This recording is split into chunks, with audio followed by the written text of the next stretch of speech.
ပြတဲ့အတွက်နေပြီးတော့ကျွန်တော်ရုပ်ထွက်မှာလည်းအဲ့လိုမျိုးပြနေတာဖြစ်ပါတယ်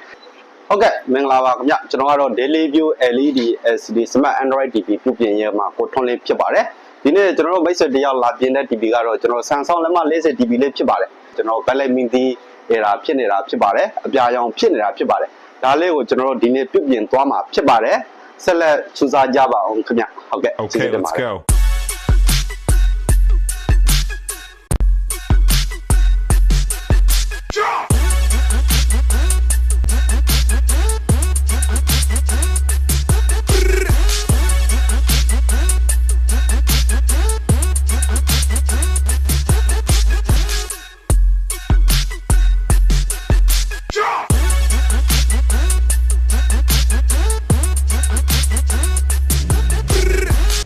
မိတ်ဆွေတို့နေပြီးတော့ TV မှာအိမ်မှာ TV ရှိတယ်ဆိုလို့ရှိရင်ကျွန်တော်အဲ့လိုမျိုး backlight အပြာရောင်ဖြစ်သွားတာတော့ကျွန်တော်နေပြီးတော့ရုပ်